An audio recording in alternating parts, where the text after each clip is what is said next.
దేవుని నామానికి స్తోత్రాలు.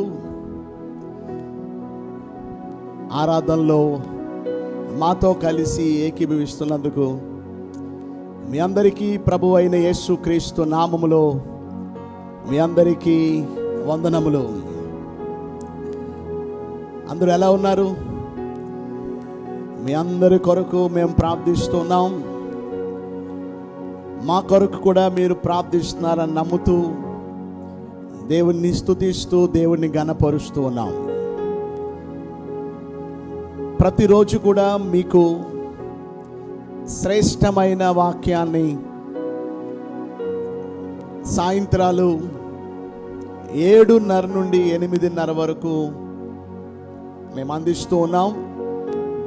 మీలో అనేక మంది చూస్తూ ఉన్నారు, కామెంట్స్ చేస్తూ ఉన్నారు.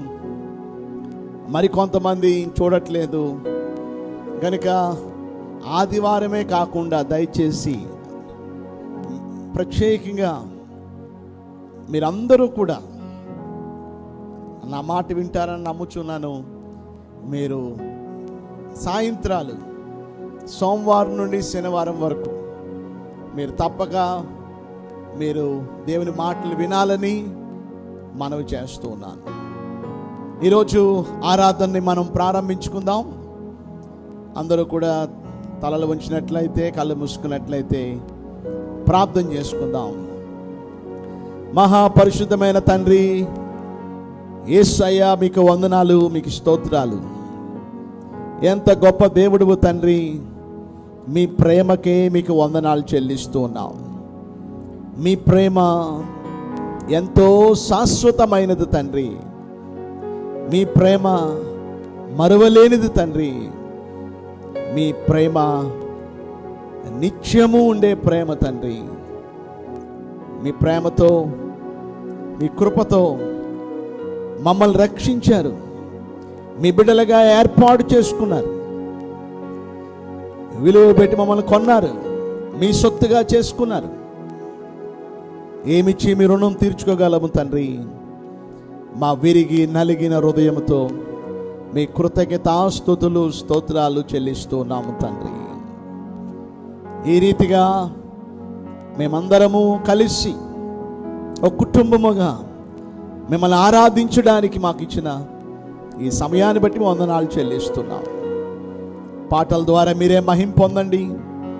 మాకు కావలసిన మీ శ్రేష్టమైన వాక్యాన్ని మాకు అనుగ్రహించి మీరే మాతో మాట్లాడి మీరే మహిమ పొందమని యేసు నామములో వేడుకొనుచున్నాము తండ్రి. ఆమేన్, ఆమేన్. ఊహకు అందని ప్రేమ అనే పాటను అందరం కలిసి పాడుకుందాం.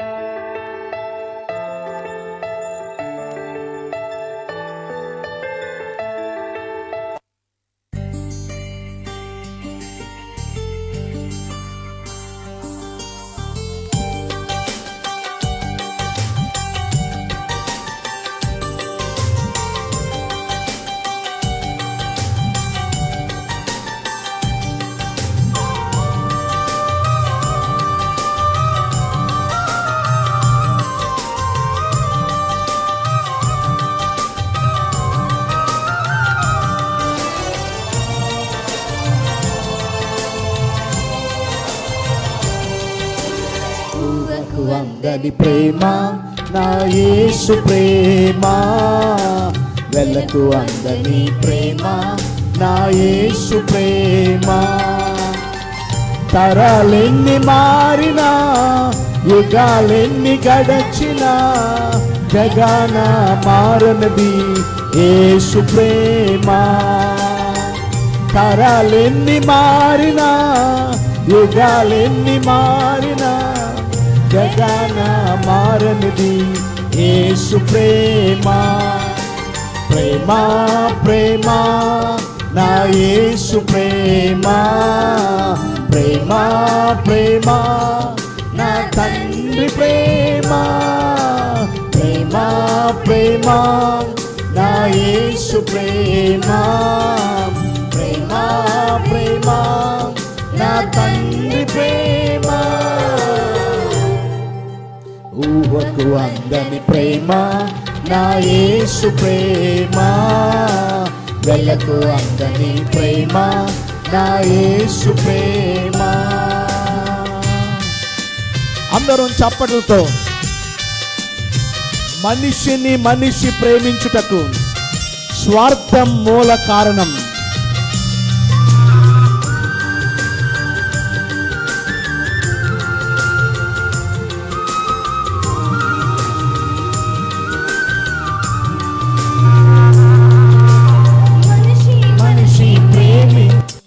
స్వార్థం మూల కారణం. దేవా నీవు ప్రేమించుటకు నీ కృపే కారణం. మనిషి ప్రేమించుటకు స్వార్థం మూల కారణం. దేవా నీవు ప్రేమించుటకు నీ కృపే కారణం. మనుషులు మారినా, మమతలు మారినా, బంధాలు వీడినా, యేసు ప్రేమ మారదు. మనుషులు మారినా, మమతలు మారినా, బంధాలు వీడినా, యేసు ప్రేమ మారదు. ప్రేమ ప్రేమ నా యేసు ప్రేమ, ప్రేమ ప్రేమ నా తండ్రి ప్రేమ, ఊహకు అందని ప్రేమ, నా యేసు ప్రేమ, వెలకు అందని ప్రేమ, నా యేసు ప్రేమ.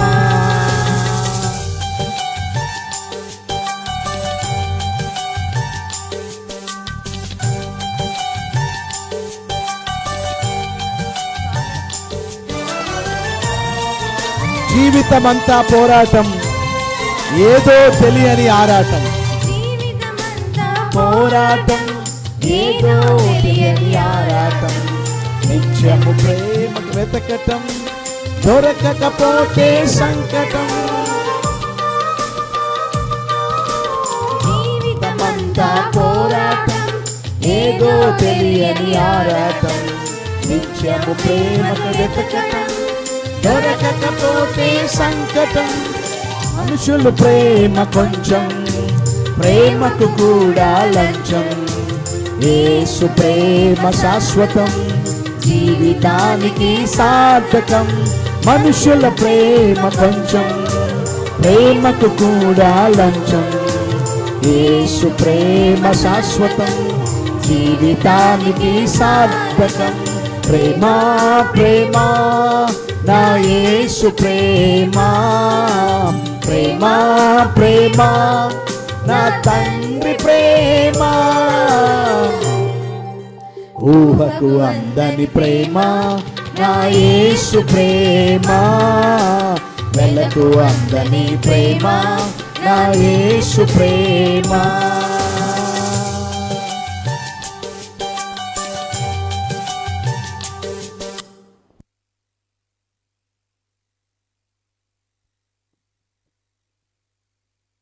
మొత్తం అన్నీ ఆపేసి ఇది ఒకటి ఆన్ చేసి ఒక టెస్ట్ చేసి చూడండి ఒకసారి.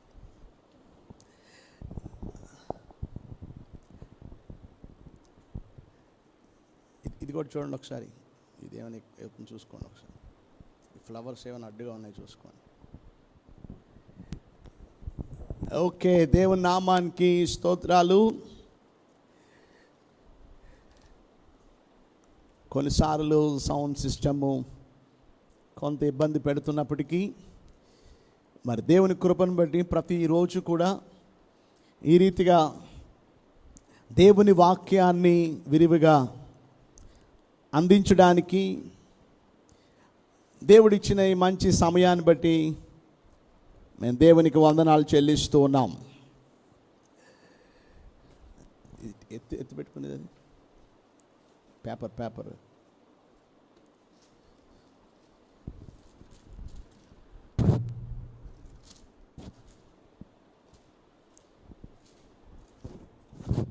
Yes, thank you. ఓకే, ప్రత్యేకంగా మనము ప్రతిరోజు గత 2 days బ్యాక్ నుంచి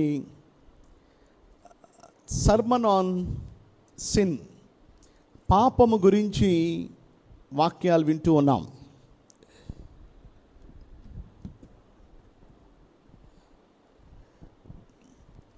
మీలో చాలామంది ఈ వాక్యాన్ని మీరు రాసుకుంటున్నారని నమ్ముతున్నాను. సో ఒక్కసారి ఇప్పటి వరకు చెప్పిన వాక్యాన్ని మీకు ఒకసారి గుర్తు చేసి ఈరోజు వాక్యంలోకి వెళ్ళాలనుకుంటున్నాను. చిన్న ప్రార్థన చేసుకుందాం, అందరూ కళ్ళు మూసుకున్నట్లయితే. ప్రభువా, మీకు స్తోత్రాలు. ఎటువంటి ఇబ్బంది లేకుండా మీ బిడ్డలు వాక్యాన్ని శ్రద్ధగా వినడానికి మీరే మాకు కృప అనుగ్రహించండి. నేను కాదు మాట్లాడేది, మీరు మాతో మాట్లాడండి. మీ వాక్యం ద్వారా మమ్మల్ని బలపరచండి. శ్రేష్టమైన వాక్యంతో మమ్మల్ని ఆధ్యాత్మికంగా అభివృద్ధి పరచమని, జరిగే ఈ ఆరాధన అంతట్లో మాతో మీరుండి మీరే మహిమ పొందమని యేసు నామములో వేడుకొనుచున్నాము తండ్రి, ఆమేన్. ఒకవేళ సౌండ్ క్లారిటీగా రాకపోతే టెక్స్ట్ చేయండి, ఎందుకంటే మధ్యలో కొన్నిసార్లు ప్రాబ్లం వస్తుంది. ఒకవేళ మీకు సరిగ్గా వినపడకపోతే మీరు టైప్ చేయండి. అలాగే ప్రత్యేకంగా మొబైల్ ఫోన్స్ ఒక్కరిగా మీరు వింటున్నట్లయితే మీరు ఇయర్ ఫోన్స్ కానీ హెడ్ ఫోన్స్ కానీ పెట్టుకుంటే ఇంకా మీకు క్లియర్గా మీకు వాక్యం మీకు బాగా అర్థమవుతుంది. సౌండ్ క్వాలిటీ బాగుంటుంది, అది మీరు గమనించాలని మనం చేస్తున్నాను. ఈ సౌండ్ చూసారా ఒకసారి? సో ప్రత్యేకంగా పాపము గురించి మనం విన్నాం. మొదటి టాపిక్లో what is sin, definition of sin. పాపం అంటే ఏమిటి? ఇంగ్లీష్లో పాపాన్ని సిన్ అన్నారు, SIN. ఎస్ ఫర్ సెల్ఫిష్నెస్ అంటే స్వార్థము. I ఫర్ ఇండిపెండెన్స్ అంటే తన ఇష్టాన్ని నెరవేర్చడం. N for not keeping God standards అంటే దేవుని యొక్క నియమాలని పాటించకుండా బ్రతకడమే పాపము. అంటే దేవుని ఆజ్ఞను అతిక్రమించుటే పాపం.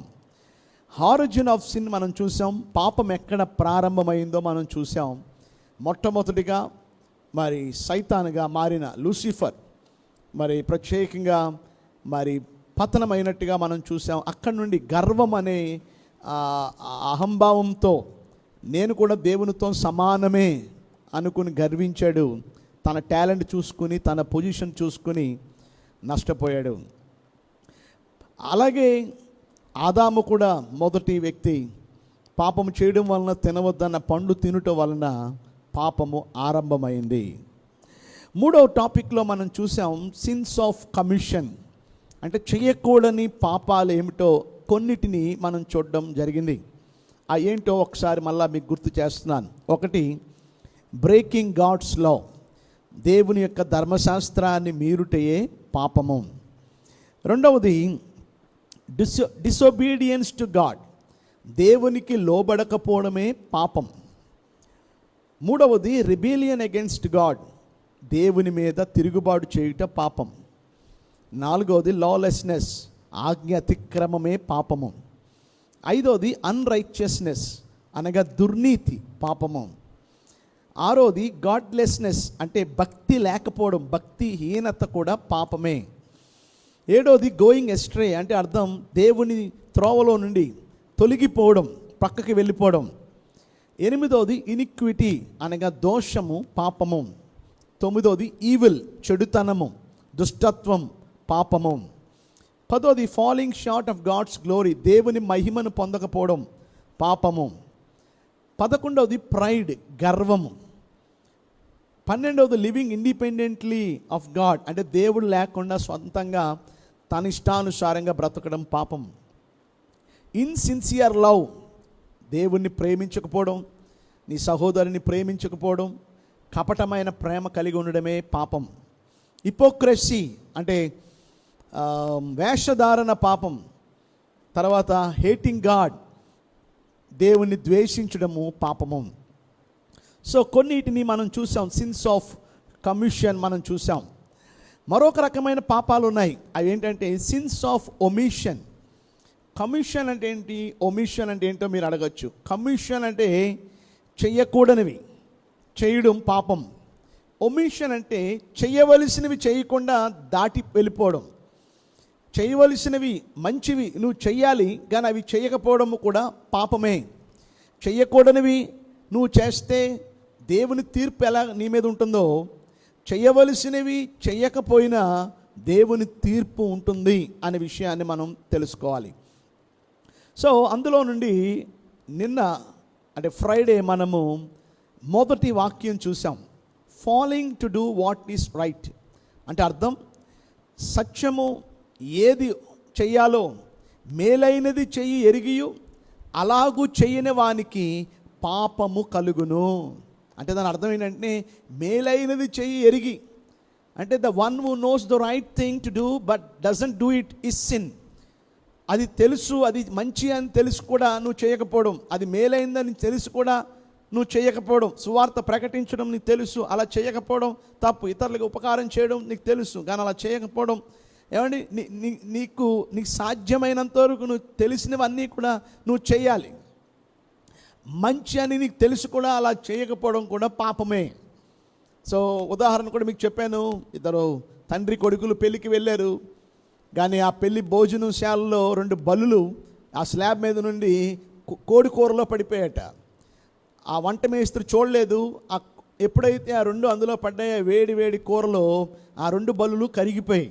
ఆ వంట మేస్త్రి చూడలేదు కనుక దాన్ని మళ్ళా పలకతో తిప్పేగానే మొత్తం ఆ కూర అంతా విషం అయిపోయింది. ఈ తండ్రి కొడుకులు చూశారు.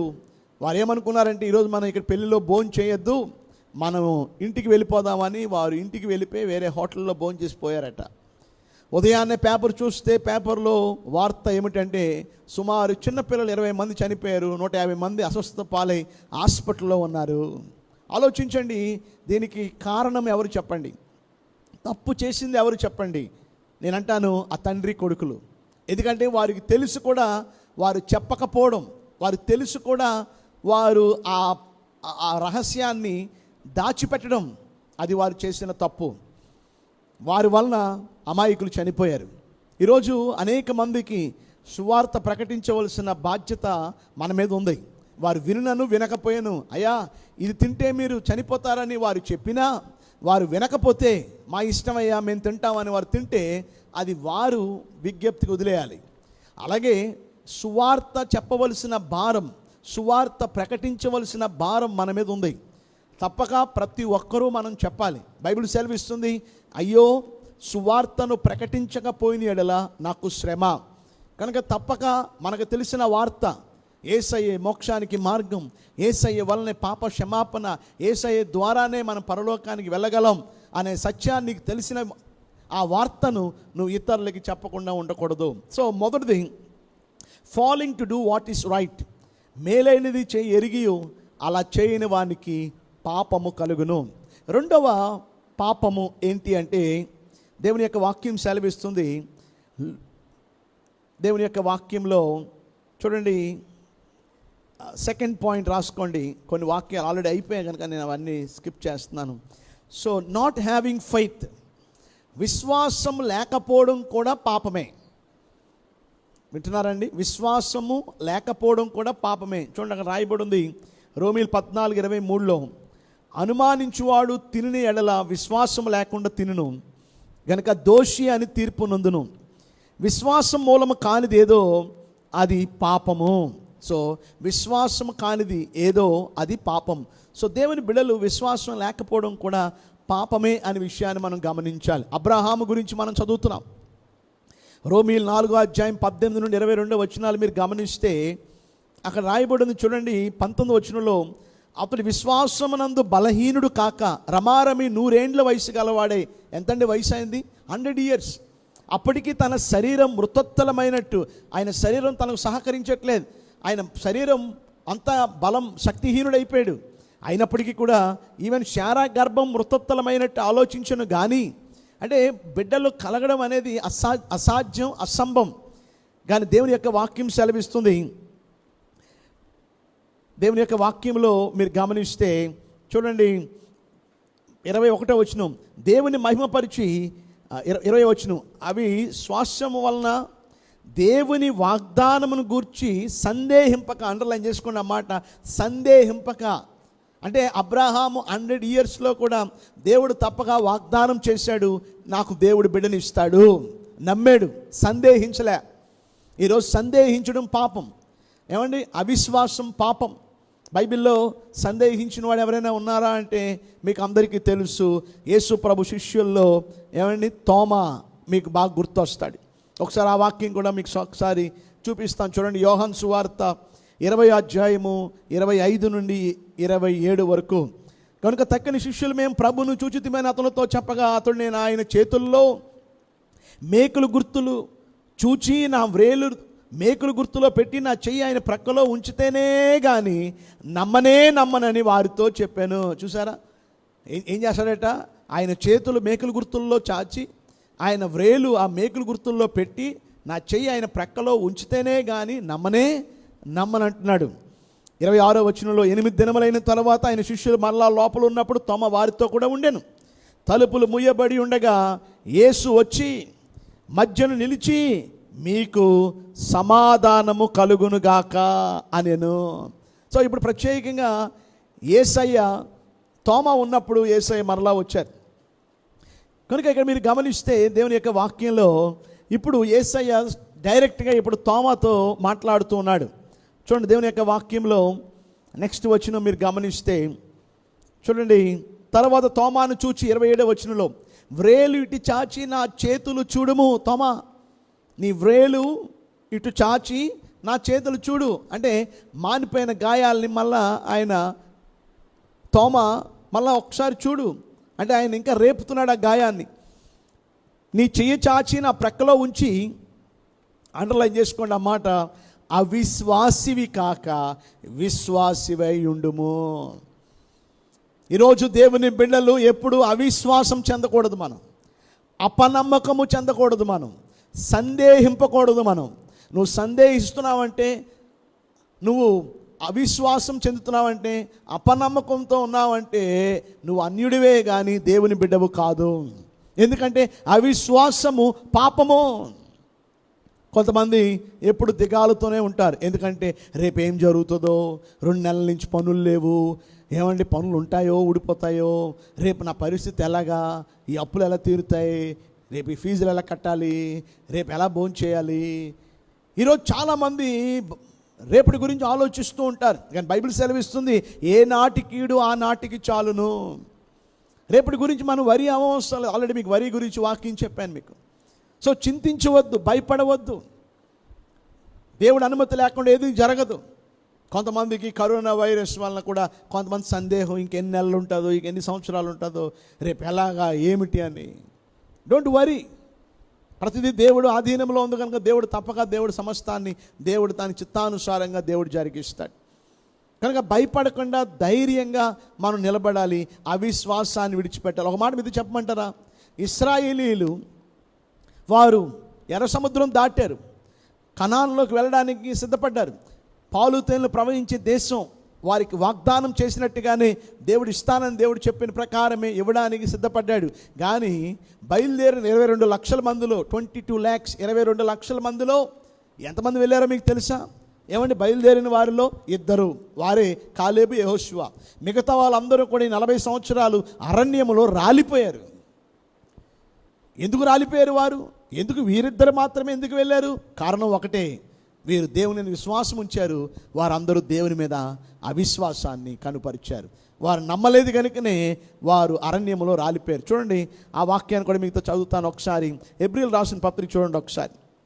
ఇవన్నీ ఆల్రెడీ అయినప్పటికీ మీకు ఒకసారి గుర్తు చేయాలని నేను మీకు మనవి చేస్తున్నాను. చూడండి హెబ్రీయులు 3వ అధ్యాయం 17 నుండి 19. ఎవరి మీద 40 ఏండ్లు ఆయన కోపగించాను.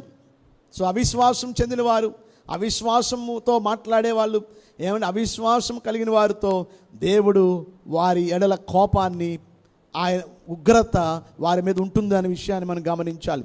పాపం చేసిన వారి మీదనే కదా వారి శవములు అరణ్యములో రాలిపోయిను. తన విశ్రాంతిలో ప్రవేశింపరని ఎవరిని గూర్చి ప్రమాణం చేశాను?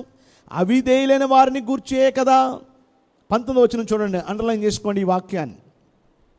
19వ వచనం. So we see that they were not able to enter because of their unbelief. కాగా అవిశ్వాసము చేతనే, అండర్లైన్ చేసుకోండి, వారి అవిశ్వాసము చేతనే వారు ప్రవేశింపలేకపోయిరని గ్రహించుచున్నాం. ఎందుకు వెళ్ళలేకపోయారు కనాల్లోకి? వారి అవిశ్వాసం వల్లనే. ఈరోజు మీ జీవితంలో కూడా ఒకవేళ అవిశ్వాసం చెంది ఉంటున్నారేమో, మీరు కూడా అపనమ్మకం కలిగి ఉంటున్నారేమో. దయచేసి అవిశ్వాసాన్ని విడిచిపెట్టమని ప్రభు పేరట మీకు మనవి చేస్తున్నాం. సో మేలైనది ఎరిగియు అలా చేయకపోవడం పాపం. విశ్వాసం ఉంచవలసిన మనం విశ్వాసం ఉంచకపోవడం కూడా పాపము. మూడవ రకం పాపం మనం గమనిస్తే, నాట్ ప్రేయింగ్ ఫర్ అదర్స్, ఇతరుల కొరకు ప్రార్థన చేయకపోవడం కూడా పాపమేనండి. మీకు ఆశ్చర్యంగా ఉందా? ఈరోజు ప్రార్థన చేయడం ఎంత అవసరమో మన గురించి, మన కుటుంబం గురించి, అదే సమయంలో ఇతరుల గురించి కూడా మనం ఏం చేయాలి చెప్పండి? ప్రార్థన చేయాలి. చూడండి, 1 సమూయేలు 12:23.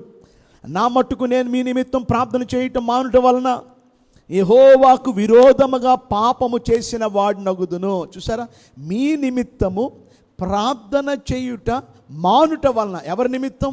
మీ నిమిత్తం ప్రార్థన చేయుట మానుట వలన యెహోవాకు విరోధముగా పాపము చేసిన వాడినగుదును. అంటే ఇతరుల కొరకు మనం ప్రార్థన చేయకపోతే మనం దేవుని దృష్టిలో మనం దోషులం, పాపులము అనే సత్యాన్ని మనం గ్రహించాలి. చూడండి, మోషే ఇశ్రాయేలీయుల కొరకు ప్రార్థన చేశాడు. ఎందుకంటే ఇశ్రాయేలీయులు అమాలేకీయులతో యుద్ధం చేస్తున్నారు. కింద యెహోషువ వారితో యుద్ధం చేస్తున్నాడు, మీకు తెలుసు. కానీ ఏం జరిగింది చెప్పండి? ఇక్కడ కింద యెహోషువ యుద్ధం చేస్తున్నాడు, పైనేమో మోషే కొండ మీద దేవునికి ప్రార్థిస్తున్నాడు. ఎవరి కొరకు? తన గురించి కాదు, తన బిడ్డల గురించి కాదు, తన కుటుంబం గురించి కాదు, ఇశ్రాయేలీయుల కొరకు, ఇతరుల కొరకు, తన ప్రజల కొరకు ప్రార్థన చేస్తూ ఉన్నాడు. So when he was praying, ఆయన ఎప్పుడైతే చేతులెత్తి ప్రార్థన చేస్తున్నాడో కింద గొప్ప విజయం వస్తుంది ఇశ్రాయేలీయులకి. చేతుల్లో పెట్టి చేతులు దించేస్తుంటే ఇశ్రాయేలీయులు ఓడిపోతున్నారు. కింద ఎంత యుద్ధం చేసినా మోషే ప్రార్థనలోనే అంతా ఉందని వారు గ్రహించి, ఇద్దరు భక్తులు మోషేకి సపోర్ట్గా, అటు అహరోను ఇటు హూరు అనేవాళ్ళు ఇద్దరు కూడా వారి చేతుల్ని గట్టిగా పట్టుకుని, అయ్యా మీరు చేతులు దించొద్దు అని ఇటు ఒక రాయ పెట్టి ఆ చేతులను అలాగే సూర్యుడు అస్తమించే వరకు అలాగే ఉంచాడు మోషే. అలా ఉంచగా దేవుడు గొప్ప విజయాన్ని ఇచ్చాడు. ఒకటి ఆలోచించండి, మోషే ప్రార్థన చేసి ఉండకపోతే ఏం జరిగి ఉండేది ఆలోచించండి. ఈరోజు ఒక సంఘ విశ్వాసిగా, ఒక సేవకుడిగా మనం ప్రార్థన చేయకపోతే ఎంతో నష్టం ఉంది అనే విషయాన్ని గమనించండి. తప్పక మనం అందరం ప్రార్థన చేయాలి. ఈ కరోనా వైరస్ కోవిడ్-19 వల్ల ఏమండి, డాక్టర్స్ ఎంతో కష్టపడుతున్నారు, ఎంతో ప్రయాసపడుతున్నారు. వారి బాధ్యతను వారు చేస్తూ ఉన్నారు. పోలీస్ సిబ్బంది ఏమండి, వారి డ్యూటీలు ఎంతో నమ్మకంగా వారి పని వారు చేస్తూ ఉన్నారు. మున్సిపల్ సిబ్బంది వారు చేయవలసిన పని వారు చేస్తున్నారు. కానీ విశ్వాసిగా మన పని ఏంటండి? ఇంట్లో నిద్రపోవడానికి కాదు మనకు దేవుడు సెలవిచ్చింది. టీవీ దగ్గర గంటలు కూర్చొని టైం వేస్ట్ చేయడానికి కాదు. ముసలమ్మ ముచ్చట్లు చెప్పుకొని టైం వేస్ట్ చేయడానికి కాదండి. దేవుని సన్నిధిలో మోకరించి ప్రార్థన చేయడం, అవసరమైతే ఉపవాసం ఉండి ప్రార్థన చేయడం. ప్రభువా, ఈ కోవిడ్-19 కరోనా వైరస్ని ప్రభువా తీసివేయమని ఒక విశ్వాసగా నీ బాధ్యత. Are you praying? ఎంతోమంది అమాయకులు, ఏ తప్పు చేయలేని వారు, వారికి ఆ కరోనా వైరస్ సోకి పాజిటివ్తో అనేక మంది హాస్పిటల్ పాలయ్యారు. ఒక విశ్వాసగా వారి కొరకు మనం టీవీలో చూస్తున్నప్పుడు మనం కనీసం కన్నీటితో వారి కొరకు ప్రార్థన చేస్తున్నామా? It's our duty to pray. మనం తప్పక ప్రార్థన చేయాలి. ఈరోజు మోషే ప్రార్థన చేయకపోతే అమాలేకీయులు గెలిచేవారు, ఇశ్రాయేలు ఓడిపోయేవారు. సో దేవుని బిడ్డలుగా తప్పక మనం ప్రార్థన చేయాలి. ప్రార్థన చేయకపోవడం కూడా పాపము అనే విషయాన్ని మనం గ్రహించాలి. చూడండి, బైబిల్లో మీరు గమనిస్తే ఎపఫ్రా కూడా కొలసీ సంఘం గురించి ఏమండి, ఎపఫ్రా గురించి చెప్పబడింది. చూడండి, దేవుని యొక్క వాక్యంలో కొలసీ 4:12, మీలో ఒకడును క్రీస్తు యేసు దాసుడైన ఎపఫ్రా మీకు వందనములు చెప్పుచున్నాడు. అంటే దైవజనుడితో కలిసి అనేక మంది జత పనివారిగా కలిసి పని చేశారు. దైవజనుడు ఒక నాయకుడిగా పౌలు ఉన్నప్పుడు పౌలు క్రింద అనేక మంది నమ్మకమైన సేవకులు పౌలు వెంట ఉన్నారు. కొలసీ సంఘానికి పాస్టర్ గారుగా, స్థాపకుడిగా ఉన్నది ఎపఫ్రా. ఎందుకంటే కొలసీ సంఘాన్ని స్థాపించింది ఎపఫ్రా, పౌలు గారు కాదు. కనుక ఎపఫ్రా పాస్టర్ గారుగా అక్కడ ఉన్నాడు. ఆయన ఏం చేస్తున్నాడు చూడండి, అక్కడ రాయబడి ఉంది, మీలో ఒకడును క్రీస్తు యేసు దాసుడైన ఎపఫ్రా మీకు వందనములు చెప్పుచున్నాడు. మీరు సంపూర్ణను ప్రతి విషయములో దేవుని చిత్తమును గూర్చి సంపూర్ణ ఆత్మ నిశ్చయత గలవారై నిలకడగా ఉండవలనని ఇతడు ఎల్లప్పుడూ మీ కొరకు తన ప్రార్థనలో పోరాడుచున్నాడు. అండర్లైన్ చేసుకోండి అన్నమాట. ఇతడు ఎల్లప్పుడూ మీ కొరకు తన ప్రార్థనలో పోరాడుచున్నాడు. మీ కొరకు ప్రార్థన చేస్తున్నాడు, విజ్ఞాపన చేస్తున్నాడు. ఈరోజు మన ఇతరుల కొరకు మనం తప్పక ప్రార్థించే వారిగా మనం ఉండాలి. ఈవెన్ పౌలు గారు కూడా ఏమండి చూడండి, దశలోనికే సంఘంలో ఆయన రాస్తూ ఈ విధంగా చెప్తూ ఉన్నాడు. మొదటి దశలోనికేలు 1:3 మీ అందరి నిమిత్తం ఎల్లప్పుడూ దేవునికి కృతజ్ఞతాస్తుతులు చెల్లించున్నాను. మీ అందరి నిమిత్తము ఎల్లప్పుడూ దేవునికి కృతజ్ఞతాస్తుతులు చెల్లిస్తూ మీ కొరకు నేను ప్రార్థిస్తున్నాను. సో మన కొరకు ప్రార్థన చేసుకోవడమే కాదండి, ఇతరుల కొరకు కూడా మనం ప్రార్థన చేయాలి. ఇతరుల కొరకు కూడా మనం దేవుని ఎదుట విజ్ఞాపన చేసేవారిగా మనం ఉండాలి. మీకు గుర్తుండలేగా ఒక చెయ్య 5 వేలు మీకు అక్కడ పెట్టాం. 5 వేలలో మీకు దగ్గరగా మీకు కనపడుతుంది ఏమండి, బొటన వేలు. ఏమండి, చేతులు చూపించండి ఒకసారి, మీ కుడి చేతి చూపించండి. మీ బొటన వేలు మీకు దగ్గరగా ఉంది అనగా మీ ఫ్యామిలీ కోసం, మీ రిలేటివ్స్ కోసం, మీ కొలీగ్స్ కోసం, మీ బంధువులు, మీకు కావలసిన వారి కోసం ప్రార్థన చేయాలి. రెండోది చూపుడు వేలు అనగా అర్థం ఏంటంటే, ఎప్పుడు కూడా దేవుని సేవకులు, లీడర్స్ ఏం చేస్తారు చెప్పండి, మనల్ని హెచ్చరిస్తారు. అలాగ ఉండాలి, ఇలాగ ఉండాలి, అలా ఉండకూడదు, ఇలా ఉండకూడదు, మనల్ని సరిచేస్తూ ఉంటారు. సో దేవుని సేవకుల కొరకు మనం ప్రార్థన చేయాలి. ఇది రెండవది. మూడవది అన్ని వేళ్ళ కన్నా పొడిగాటి వేలు అనగా అర్థం ఏంటంటే, అధికారుల కొరకు ప్రార్థన చేయాలి. మన దేశాన్ని పరిపాలిస్తున్న, మన రాష్ట్రాన్ని పరిపాలిస్తున్న వారు ఏమండి, మన మన మన మన కోసం ఎంతో ప్రయాసపడుతున్న అధికారుల కొరకు, గవర్నమెంట్ అఫీషియల్స్ కొరకు, అథారిటీస్ కోసం మనం తప్పక ప్రార్థించే వారిగా ఉండాలి. నాలుగోది, ఇది వీక్ ఫింగర్ అంటారు, బలహీనుల కొరకు, రోగుల కొరకు, జబ్బుతో ఉన్న వారి కొరకు మనం ప్రార్థన చేయాలి. చివరగా ఇది మై సెల్ఫ్ అంటే ఇది చిటికి వేలు అనగా అర్థం, నీ కోసం ప్రార్థన చేయడం మర్చిపోకూడదు. చివరగా నీ కోసం కూడా ప్రార్థన చేసుకోవాలి. ఇలాగూ మనం ప్రార్థన చేయాలి. ఇలా ప్రార్థన చేయకపోవడం కూడా పాపమే. చెప్పండి, మొదటిది మేలు అనేది ఎరిగియు అలా చేయకపోవడం పాపం. విశ్వాసం ఉండాలి, విశ్వాసం లేకపోవడం పాపం. ఏమండి, ప్రార్థన చేయాలి, ప్రార్థన చేయకపోవడం పాపము. ఈరోజు నాలుగోది, దేవుని యొక్క వాక్యంలోకి మనం వెళ్ళిపోదాం. 4వ పాయింట్ చూడండి ఒకసారి. దేవుని యొక్క వాక్యంలో 4, seeking what is contrary to God's own will. అవండి, దేవుని యొక్క వాక్యంలో 4వది మీకు తర్వాత చెప్తాను. ఇప్పుడు 4వ దగ్గర 5వ పాయింట్ రాసుకోవాలి, లేకపోతే 4 వదిలేయండి, 5వ పాయింట్ చెప్తాను మీకు. ఓకేనండి, తర్వాత మీకు 4లోకి వెళ్తాను. సో ఇప్పుడు 5వది, నాట్ మీటింగ్ అదర్ నీడ్స్ అనగా దేవుని యొక్క వాక్యంలో ఇతరులు యొక్క అవసరతలు చూడకపోవడం కూడా పాపమే. ఏం చెప్పండి, నాట్ మీటింగ్ అదర్ నీడ్స్ అంటే ఇతరుల అవసరతలు చూడకపోవడం కూడా పాపమేనండి. ఇతరుల అవసరతలు ఎప్పుడు చూడడం అంటే, మనలో స్వార్థం ఉన్నప్పుడు. స్వార్థపరుడు ఎప్పుడు కూడా తన గురించే ఆలోచిస్తాడు. నేను బాగుంటే చాలు, నా బిడ్డలు బాగుంటే చాలు, నా భార్య బాగుంటే చాలు, నా భర్త బాగుంటే చాలు. ఏమండి, సెల్ఫిష్ నేచర్ అంటారు, అంటే తన గురించి తానే ఆలోచిస్తాడు. అది కూడా పాపమేనండి.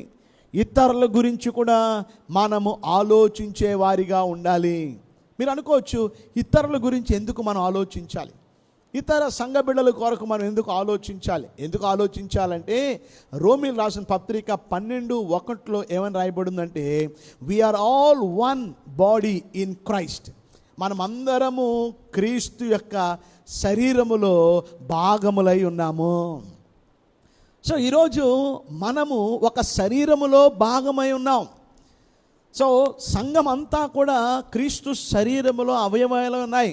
ఒకరేమో చెయ్యి అయితే, ఒకరు కాలు, ఒకరు ముక్కు అయితే, ఒకరు నోరు, ఒకరేమో ఏమండి చెవి అయితే, ఒకరేమో ఏమండి కళ్ళు, రకరకాల అవయవాలు. ఇప్పుడు చెప్పండి, మీ అవయవాల్లో ఏది ప్రాముఖ్యమైనది చెప్పండి?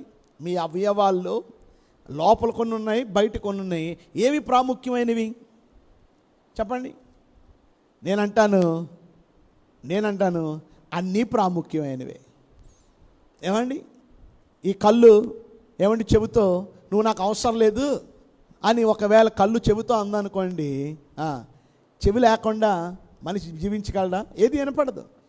చెవు అనొచ్చు, కళ్ళుతో నువ్వు అవసరం లేదు, నా చెవులు ఉన్నాయి, నేనే మొత్తం చేసేస్తానండి, చేసేస్తుందా? మీకు అర్థమైందా? ప్రతి ఒక్కరూ కూడా, ప్రతి అవయవం కూడా, ఒక చెవి నొప్పి వస్తే మొత్తం శరీరం అంతా డీల్ అయిపోద్ది. ఏమండి, కడుపు నొప్పి వస్తే మొత్తం శరీరం అంతా కూడా నీరసం అయిపోద్ది. అంటే దాని అర్థం ఏంటంటే అన్ని అవయవాలు అన్నీ కూడా ఒకదానికి ఒకటి కనెక్ట్ అయి ఉన్నాయి. అలాగే సంఘములో కూడా ఎవరు ఒంట్లో బాగలేకపోయినా, ఎవరైనా ఏదైనా బాధలో ఉన్నా, ఎవరైనా ఏదైనా అవసరతలో ఉన్నా, ఈరోజు సంఘముగా, కుటుంబంగా మనమందరం ఒక ఫ్యామిలీ అని గ్రహించి ఒకరి అవసరతలు ఒకరు చూసుకునే వారిగా ఉండాలి. ఇతరులకి మనం సహాయము చేసేవారిగా ఉండాలి. అలా సహాయము చేయకపోవడము కూడా పాపము అనే విషయాన్ని నేను మీకు తెలియపరుస్తున్నాను. సో ఈరోజు దేవుని యొక్క వాక్యంలో ఒకసారి చూద్దాం. ఒకసారి దేవుని యొక్క వాక్యంలో 1 యోహాను 3:17 చూడండి ఒకసారి. 1 యోహాను 3:17. 1 John 3:17. 1 యోహాను 3:17. అందరూ తీశారండి. ఈ లోకపు జీవనోపాధి గలవాడై ఉండి తన సహోదరునికి లేమి కలుగుట చూసారా, తన సహోదరునికి లేమి కలుగుట చూచియు అతని ఎడల ఎంత మాత్రమును కనికరము చూపని వాని యందు దేవుని ప్రేమ ఎలాగ నిలుచును? మళ్ళా చదువుతాను చూడండి ఒకసారి. ఈ లోకపు జీవనోపాధి గలవాడై ఉండి తన సహోదరునికి లేమి కలుగుట చూచి, అంటే తన సహోదరునికి లేమి ఉంది, అవసరత ఉంది, లేమి కలుగుట చూచియు అతని ఎడల ఎంత మాత్రమును కనికరము చూపని వాని యందు, అంటే తన సహోదరుని మీద కనికరము చూపని వాని యందు దేవుని ప్రేమ ఎలా నిలిచి ఉండును? నీ సహోదరును ప్రేమించలేనప్పుడు నువ్వు దేవుణ్ణి ఎలా ప్రేమించగలవు? చూడండి 19వ వచనంలో, చిన్నపిల్లలారా మాటతోనూ నాలుకతోనూ కాక, మాటలతోనూ నాలుకతో ఏదో గొప్పలు చెప్పడం కాదు కానీ క్రియతోనూ సత్యముతోనూ ప్రేమింతుము. సో ఎలా ప్రేమించాలండి? క్రియతోనూ సత్యముతో మనం ఏం చేయాలా? ప్రేమించాలా. ఇందువలన మనము సత్య సంబంధులమై ఎరుగుదుము. దేవుడు మన హృదయము కంటే అధికుడై సమస్తమును ఎరిగి ఉన్నాడు గనుక మన హృదయం ఏ విషయములు మన యందు దోషార్పణ చేయను ఆ విషయములో ఆయన ఎదుట మన హృదయములను సమ్మిత పరుచుకుందము. ప్రియులారా, మన హృదయం మన యందు దోషార్పణ చేయని యెడల దేవుని ఎదుట ధైర్యం గలవారమగుదము. సో దీని అర్థం ఏమిటి అంటే, మనం ఇతరులకి మనం తప్పక సహాయము చేసేవారిగా ఉండాలి. చూడండి, బైబిల్లో మత్తయి సువార్త 25వ అధ్యాయం తెరవండి ఒకసారి. మత్తయి సువార్త 25వ అధ్యాయం 41 నుండి స్క్రీన్ మీద మీకు కనపడుతుంది. మత్తయి సువార్త 25:41 నుండి. అప్పుడు ఆయన ఎడం వైపు ఉన్న వారిని చూచి, శపింపబడిన వారులారా, నన్ను విడిచి అపవాదికిని వాని దూతలకును సిద్ధపరచబడిన నిత్య అగ్నిలోనికి పోవుడి. నిత్య అగ్నిలోకి త్రోసేస్తున్నాడు. ఎవరు వీళ్ళు? చూడండి 42వ వచనంలో, నేను ఆకలిగుంటిని, మీరు నాకు భోజనం పెట్టలేదు, దప్పిగుంటిని, మీరు నాకు దాహానికి నీళ్ళు ఇవ్వలేదు, పరదేశినై ఉంటిని, మీరు నన్ను చేర్చుకొనలేదు, దిగంబరినై ఉంటిని, మీరు నాకు బట్టలు ఇయ్యలేదు, రోగినై చెరసాల్లో ఉంటిని, మీరు నన్ను చూడరాలేదని చెప్పాను. అందుకు వారు, ప్రభువా, మేమెప్పుడు నీవు ఆకలిగొని ఉంటాయినను, దప్పికొని ఉంటైనను, పరదేశమై ఉంటైనను, దిగంబరవై ఉంటైనను, రోగివై ఉండుట నేను చూడలేదన్నారు. అందుకు ఆయన మిక్కిలి అలుపులేని వీరిలో ఒకనికైనను మీరు ఇలాగు చేయలేదు కనుక నాకు చేయలేదని మీతో నిశ్చయముగా చెప్పుచున్నానని వారితో అనెను. అంటే దాని అర్థం ఏంటంటే, తప్పక ఆకలిగొన్న వారికి ఏం చేయాలి? మనకున్న దాంట్లోనే కొంత వారికి సహాయం చేయాలి. మీరు 100 మందికి సహాయం చేయకపోవచ్చు, కనీసం ఈ పక్కనున్న వారికి, మీ ఇరుగు పొరుగు వారికి, మీ స్నేహితులకి, ఏమండి కనీసం 2-3కైనా మీకు ఉన్న దాంట్లో కొంత హెల్ప్ చేయగలుగుతున్నారా చెప్పండి? ఈ కరోనా వైరస్ వల్ల, ఈ కోవిడ్-19 వల్ల అనేక మంది ఆకలితో అలమటిస్తూ ఉన్నారు.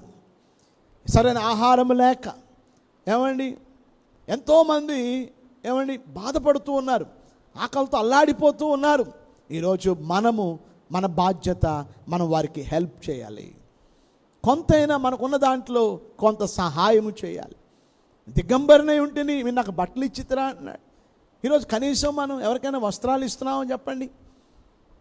చీరలు ఎక్కువైపోతే ఏం చేస్తాం చెప్పండి, అవి కట్టుకోం, అవి అలా దాచి ఏమండి స్టీల్ సామాన్లు, పాత బట్టలు అంటారు చూసారా, పాత బట్టలకి స్టీల్ సామాన్లకి ఏమండి ఆ 10 చీరలు ఇచ్చేస్తాం వాళ్ళు. ఆయన చిన్న గిన్నె ఇస్తాడు, ఆ గిన్నెతో మనం సరిపెట్టుకుంటాం. కానీ ఆ 10 చీరలు ఏమంటే 10 మందికి ఇవ్వగలిగితే ఎంత ఆశీర్వాదం చెప్పండి. అలాగని చినిగిపోయిన చీరలు ఇచ్చేయద్దు, ఉపయోగం లేని ఇవ్వద్దు, ఉపయోగపడేవి మంచివి ఇవ్వండి. సో ఇతరులకి మనం హెల్ప్ చేయడం, ఇతరులకి మనం సహాయం చేయడం. నీ సహోదరునికి, సహోదరుడు అంటే ఒకటి భౌతికంగా ఫిజికల్ ఫ్యామిలీ, రెండోది స్పిరిచువల్ ఫ్యామిలీ. అంటే నీ సహోదరుడు శారీరకమైన సహోదరుడైనా కావచ్చు, రెండోది ఆత్మీయమైన సహోదరుడు నీ సంఘబిడ్డ అయినా కావచ్చు. ఏమండి ఎవరైనప్పటికీ కూడా ఏమండి సమాజంలో నీ సహోదరుడు ఎవర్ ఇట్ మే బి, నీకు సాధ్యమైనంత వరకు నీ తోచింది నువ్వు తప్పక నువ్వు సహాయము చేయాలి. అలా హెల్ప్ చేయకపోతే వీఆర్ డూయింగ్ సిన్ అనే విషయాన్ని మనం గమనిస్తున్నాం. ఒకసారి ద్వితీయోపదేశకాండం కూడా చూడండి. ఒకసారి ద్వితీయోపదేశకాండం అందరూ తెరవండి, మీరు అందరూ బైబిల్ తెరుస్తున్నారని నమ్ముతున్నాను. ద్వితీయోపదేశకాండం 15వ అధ్యాయం, ద్వితీయోపదేశకాండం 15వ అధ్యాయం,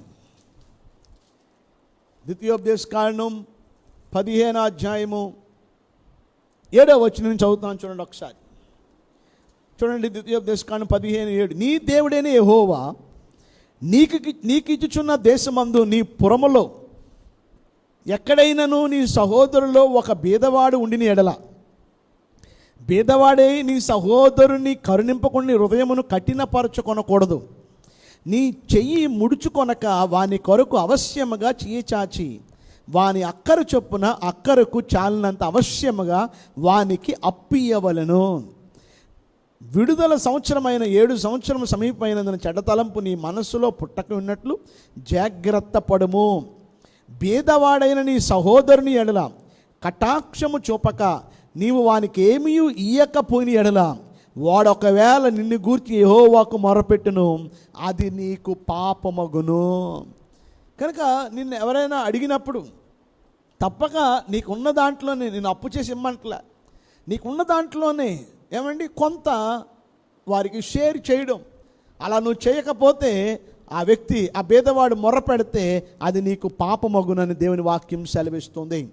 కనుక విశ్వాసం అంటే ఈరోజు మనం మాటలు చెప్పడం కాదు, మన విశ్వాసం క్రియల్లో కూడా మనం చూపించాలి. చూడండి దేవుని యొక్క వాక్యంలో యాకోబు రాసిన పత్రిక 2వ అధ్యాయం, బుక్ ఆఫ్ జేమ్స్, యాకోబు రాసిన పత్రిక 2వ అధ్యాయము 14-17 వచనాలు మీరు గమనిస్తే చూడండి.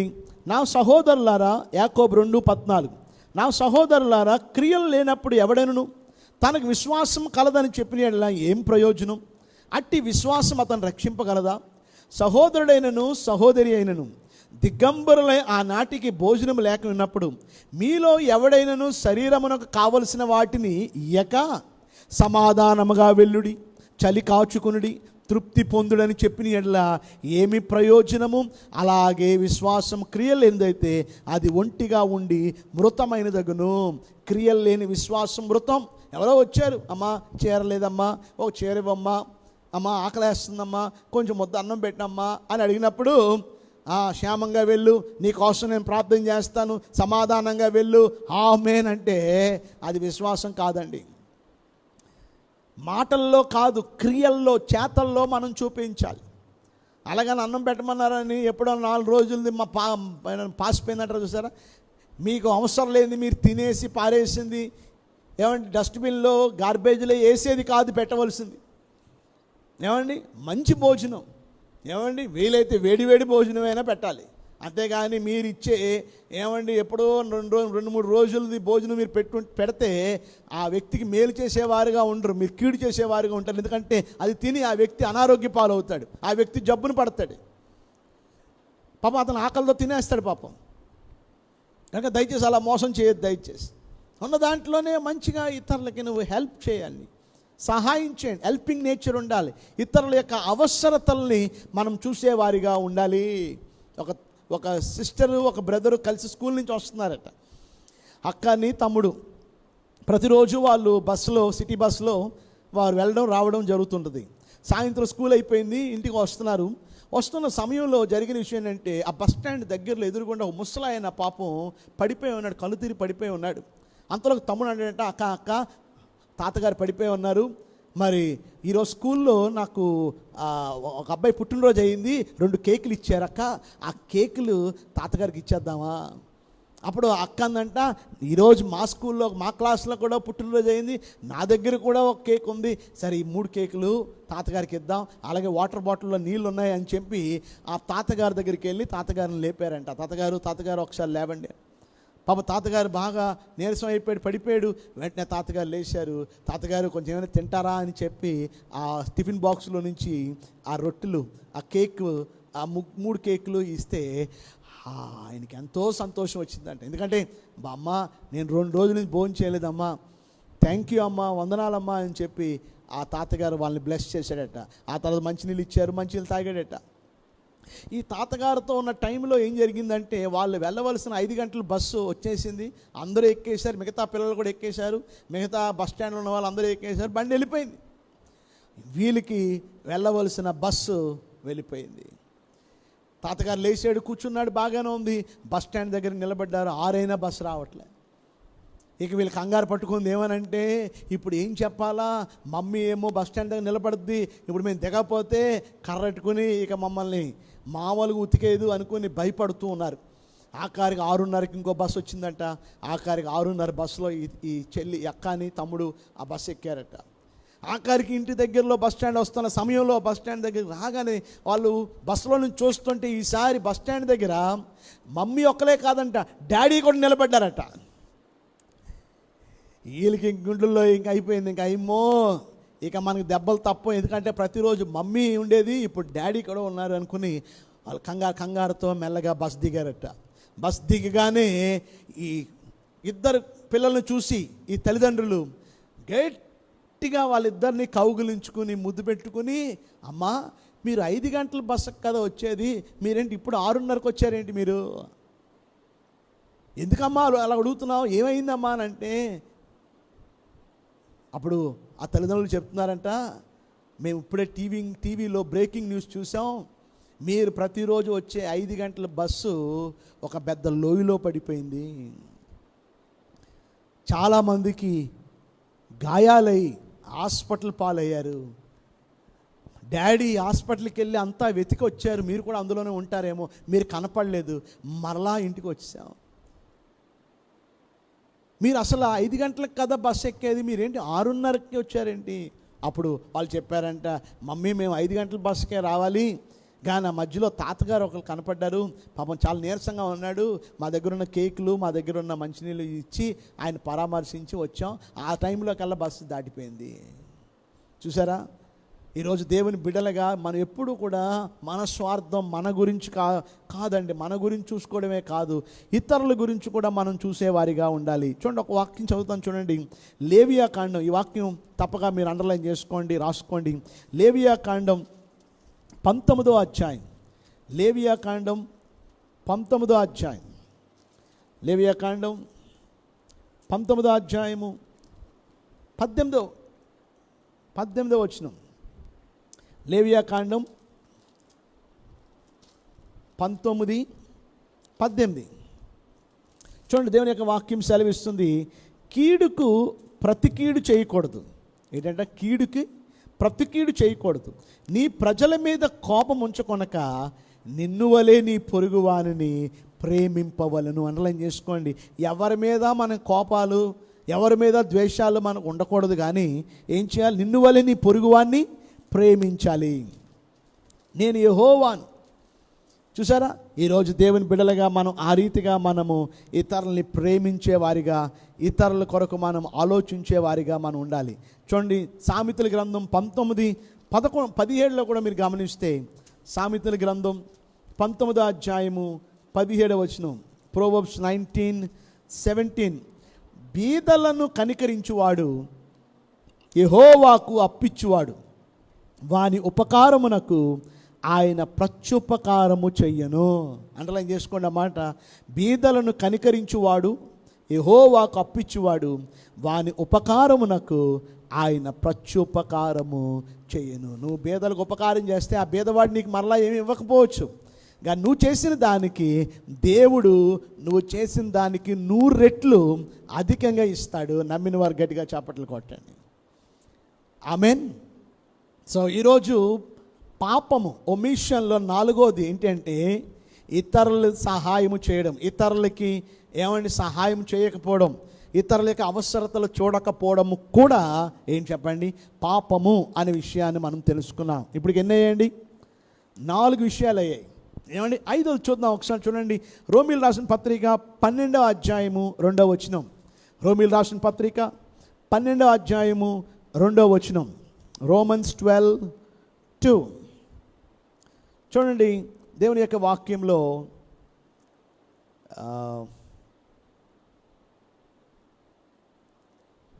రోమీలు 12:2. Yes, following the ways of the world. Following the ways of the world అంటే ఈ లోక మర్యాదల్ని అనుసరించడము కూడా పాపం. రాసుకోండి, లోక మర్యాదల్ని అనుసరించుట కూడా పాపమే. రోమ 12:2 మీరు ఈ లోక మర్యాదను అనుసరింపక ఉత్తమమును అనుకూలమును సంపూర్ణమై ఉన్న దేవుని చిత్తమేదో పరీక్షించి తెలుసుకున్నట్లు మీ మనస్సు మారి నూతన మొగుట వలన రూపాంతరం పొందుడి. సో మీరు ఈ లోక మర్యాదను ఏం చేయకూడదు, మనం అనుసరింపకూడదు. Do not conform to be the pattern of this world. అంటే ఈ లోక ప్యాటర్న్, ఈ పద్ధతులు ఈ లోక పద్ధతుల్ని మనం వెంబడించకూడదు. అంటే ఒక మాటలో చెప్పాలంటే దేవుని బిడ్డలు ప్రత్యేకంగా ఉండాలి. ఒకవేళ నువ్వు దేవుని బిడ్డవని చెప్పుకుంటూ ఇంకా లోకముతో కలిసిపోయి లోక మర్యాదలు, లోక ఆచారాలు, లోక సిద్ధాంతాలు నువ్వు కూడా చేయుచున్నావంటే యు ఆర్ డూయింగ్ సిన్. ఇంకా చాలామంది దేవుని నమ్ముకున్నానంటారే తప్ప ఇంకా వారి ఆచారాలు విడిచిపెట్టరు. బైబిల్ సెలవిస్తుంది, 1 పేతురు 1వ అధ్యాయం 18వ వచనంలో, పితృపారంపర్యాయమైన మీ వ్యర్థ ప్రవర్తనను విడిచిపెట్టుడి. 1 పేతురు 1:18. పితృపారంపర్యాయమైన, పితృపారం అంటే మీ తాత ముత్తాతల దగ్గర నుంచి వచ్చిన ఆచారాల్ని మనం విడిచిపెట్టే వారిగా ఉండాలి. ఇంకా నువ్వు లోక ఆచారాలు, లోక పద్ధతులు, పక్కింటి ఆంటీ గారు, పక్కింటి పిన్ని గారు వాళ్ళు అలా చేశారు, వీళ్ళు ఇలా చేశారు కనుక మనం ఇలా చేయాలి అని వారు చేసినట్టు వీరు చేసినట్టు వారి పద్ధతులు వీరి పద్ధతులు దేవుని బిడ్డలుగా మనం చేస్తున్నాము అంటే అది పాపము అనే విషయాన్ని గమనించండి. ఆ పిల్లడు పుట్టినరోజట, కొత్త సొక్కాయి కొత్త నిక్కర వేశారట, 4 ఇల్లు తిరిగాడట, చాక్లెట్ పంచి వచ్చాడంట. అంతలో జ్వరం వచ్చేసింది. వాళ్ళ అమ్మ అంటుంది, మా అబ్బాయికి దిష్టి తగిలిసింది అని తొలి అన్నం తీసేసి వేడివేడి అన్నం అందులో పసుపు కలిపేసి ఆ పిల్లోడికి ఇలా ఇలా తిప్పేసి ఇలా ఉమ్మేసి తూ అని వచ్చి పక్కింట్లోకి పడేసిందట. అంటే శాపం పక్కింట్లోకి వెళ్ళిపోవాలి. దిష్టి ఎవడు తీయమన్నాడండి? కొంతమంది నల్లపిల్లి ఎదురయ్యింది అనుకోండి, వెళ్ళేవాడు మళ్ళీ వెనక్కి వచ్చేస్తాడు. ఎవరో పాపం పొలాలు సైకిల్ కట్టుకుని వెళ్తున్నాడు, చూశాడు ఈయన పని డ్యూటీకి వెళ్తున్నాడు, ఈయన డ్యూటీకి వెళ్ళి వెనక్కి వచ్చేస్తాడు. ఏదో మళ్ళీ ఎందుకు వచ్చావు వెనక్కి అంటే, ఎవడో సైకిల్ మీద కట్టెలు పెట్టుకుని వెళ్తున్నాడు, నన్ను సాయంత్రం కట్టెల మీద పడుకోబెడతారు. ఎవరో కట్టెల మీద కట్టెలు తీసుకెళ్తే, కర్రలు తీసుకెళ్తే, పొలాలు తీసుకెళ్తే నేను పొలాలు కట్టెల మీద పడుకోబెట్టేస్తారా? చెప్పండి, ఆలోచించండి. ఎదురులు ఆచారాలు. దేవుని బిడలుగా మనం, దేవుని నమ్ముకున్న బిడలైన మనము ఈ లోక పద్ధతుల్ని, ఈ లోక ఆచారాల్ని మనం విడిచిపెట్టి ప్రత్యేకంగా మనం జీవించకపోతే వీఆర్ డూయింగ్ సిన్, మనం పాపము చేసిన వారం అవుతాము. మీకు ఒక వాక్యం చూపిస్తాను చూడండి ఒకసారి. లేవియాకాండం తెరవండి ఒకసారి. లేవియాకాండం 18వ అధ్యాయం. లేవియాకాండం 18వ అధ్యాయము 1 నుండి 5 వచనాలు మీరు గమనిస్తే, లేవియాకాండం 18వ అధ్యాయం 1 నుంచి 5 అండర్లైన్ చేసుకోండి ఆ మాటలు. మరియు యెహోవా మోషేకు ఇలా సెలవిచ్చాను, నేను మీ దేవుడినైన యెహోవానని నీవు ఇశ్రాయేలుతో చెప్పుము. మీరు నివసించిన ఐగుప్తు దేశ ఆచారములు చొప్పున మీరు చేయకూడదు. రాసుకుంటున్నారండి, చూడండి అక్కడ రాయబడి ఉంది, మీరు నివసించిన ఐగుప్తు దేశ ఆచారములు చొప్పున, వారి ఆచారాలు చొప్పున మీరు చేయాలా చేయకూడదా? మీరు చేయకూడదు.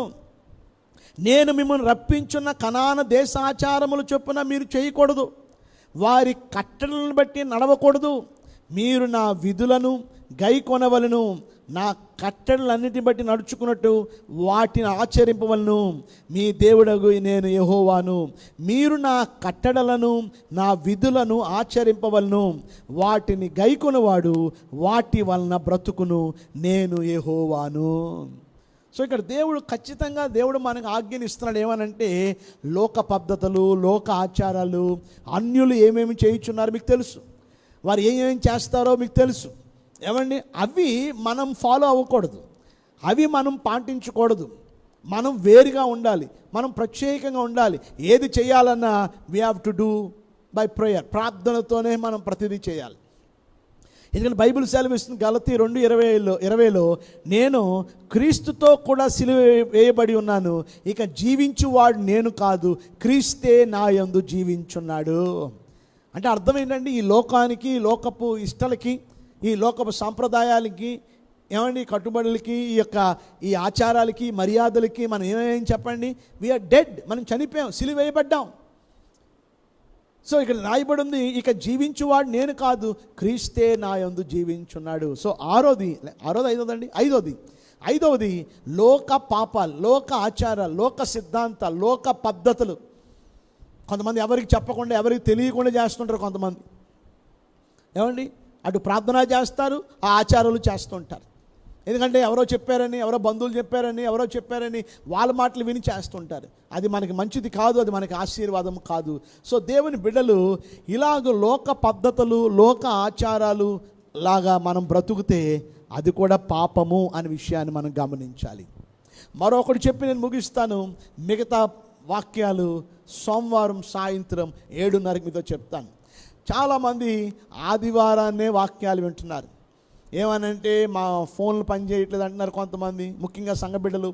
ఏమంటే మీకోసం ఎంతో ప్రయాసపడి సిద్ధపడి వాక్యాలు అందిస్తూ ఉన్నాం కనుక మీరందరూ ఆధ్యాత్మికంగా బలపడాలని, కనుక సాయంత్రాలు 7:30 నుంచి 8:30 వరకు దయచేసి మిస్ కాకండి. వాక్యాలు ఏది మిస్ అవ్వద్దు దయచేసి ప్లీజ్.